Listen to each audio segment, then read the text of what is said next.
On the night of November 24th, a mysterious swarm of more than 50 flying objects sliced through the skies over the Russian city of Taganrog in the southwest of the country.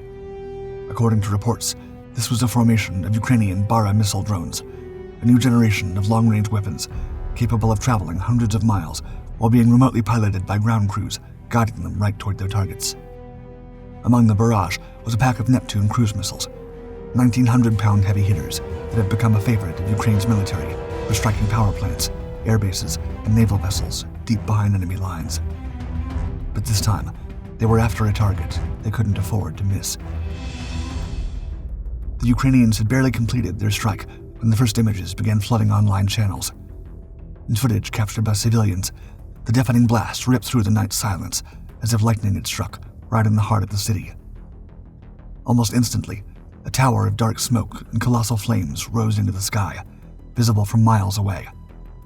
And while no one initially knew what the intended targets of the attack were, Ukrainian officials quickly announced that in addition to a refinery in Tulapse and an oil terminal in Novorossiysk, the strike had hit several key Russian military technology hubs. Among the confirmed casualties was a drone factory and a mobile launcher for the S-400 missile, which, with its 250-mile engagement range, Mach 3.5 intercept speed, and a directed fragmentation warhead designed to detonate just after impact for maximum lethality, is considered by many to be one of the world's most dangerous air defense systems. However, even with such a sophisticated system struck, all analysts seem to agree that the most devastating blow to Putin's forces was the attack on the Beriev Aircraft Company's manufacturing plant. The alarms were first raised by imagery analysts, who, after examining post-strike satellite photos, noted that in addition to direct damage to the plant's final assembly workshops, the two aircraft previously parked outside now appeared to be reduced to burned-out husks.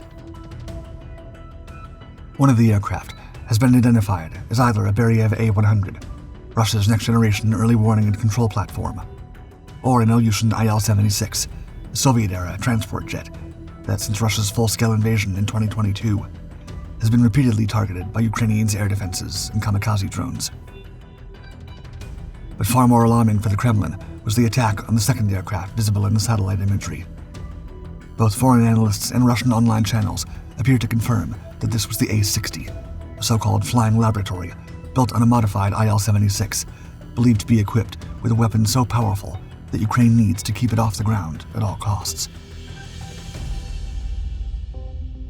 The origins of the A-60 stretch back to the Soviet era, when in the late 1970s, Russian aerospace engineers set out to build an airborne platform capable of carrying a wide array of laser weapons into the sky. With it, military teams could study how these systems behaved at different altitudes, and more importantly, the kind of damage they could inflict on enemy equipment. In terms of design, the experimental aircraft is based on the Il-76 fuselage, incorporating a beam-directed turret in the nose for targeting, giving it a distinctive rounded nose. However, because engineers at the time couldn't integrate the main laser assembly into that frontal turret, the A-60 also features a retractable dorsal pod with an overhead turret believed to house a 1 megawatt laser system. According to aerospace analysts, a weapon like this could, in theory, deliver a concentrated beam capable of melting, blinding, disrupting, or outright destroying an enemy target, faster than any conventional missile ever could. By operating at high altitudes, it could target Ukrainian systems from ranges few ground defenses could even detect, let alone reach. And even if defenders somehow managed to spot the incoming aircraft, a fully functional 1 megawatt laser would make a counterstrike nearly impossible.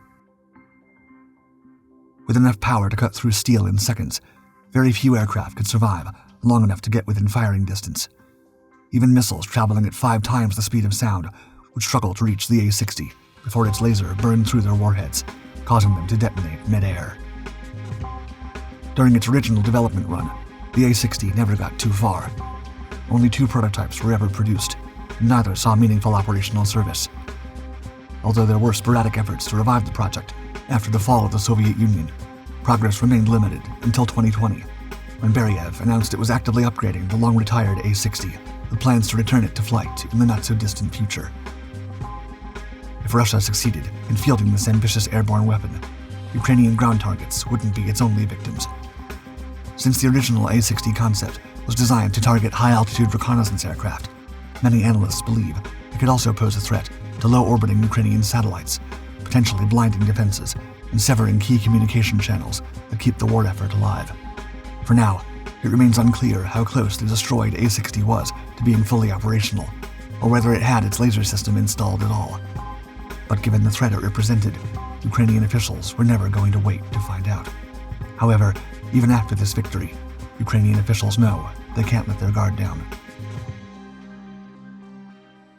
Aside from the A-60 program, Russian officials have stated that even before the Ukrainian invasion began, they were already working on developing a new generation of superweapons, systems so advanced that, according to Putin, not even the United States would be able to intercept them.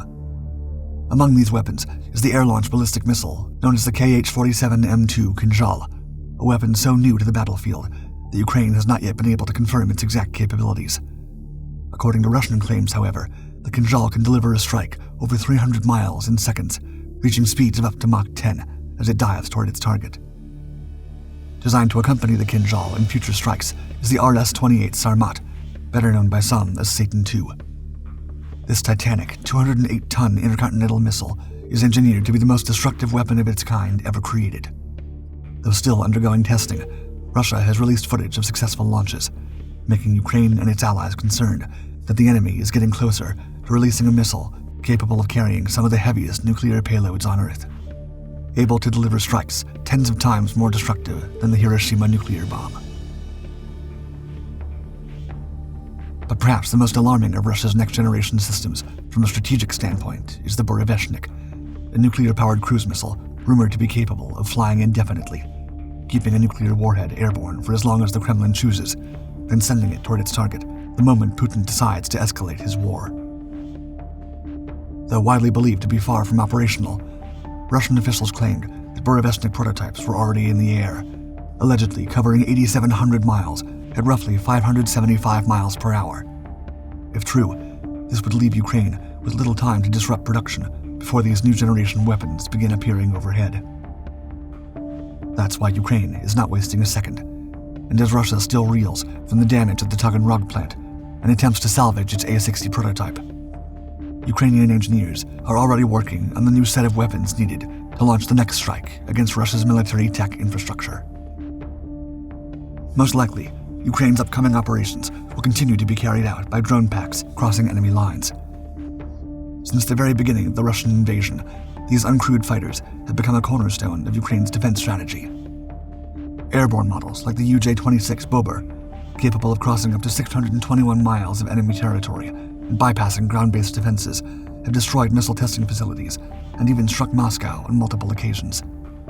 Meanwhile, naval drones from the Sea Baby family have hunted down vessels belonging to Russia's Shadow Fleet, the clandestine tanker network used to bypass Western sanctions and keep its energy sector alive. But Ukrainian officials know that if they plan to keep delivering decisive blows, halting Russia's advance and ensuring that no airborne weapons like the A-60 ever reaches operational status, they need to keep expanding and upgrading their autonomous arsenal. Just recently, Plashka drones unveiled a new first-person view model built around an 18-inch platform, capable of carrying a significantly heavier payload than current FPV units. With a range of up to 3 miles from the front line, it allows pilots to scout terrain, identify targets, and deliver strikes powerful enough to obliterate bunkers and heavy weapons without risking the life of a single Ukrainian soldier. For missions requiring a greater reach, Ukraine has also introduced the jet-powered Polyanitsia drone. Since its debut on the battlefield last year, much of its performance remains classified, but analysts believe it can fly at up to 560 miles per hour and carry a 220-pound warhead while being remotely controlled by ground crews. These new hybrid weapons have already been credited with destroying ammunition depots in Russia's western Voronezh Oblast, and although their usage is still rare, Ukraine will potentially attempt to start using them more frequently to unleash strikes on more threatening targets. Where the next hit will land, or which Russian weapons program will follow the A-60 into the scrapyard, remains unknown. But with this new generation of precision drones under Ukraine's command, there's no longer a single corner of Russia's war machine that can count itself safe for as long as Ukraine keeps the battle alive.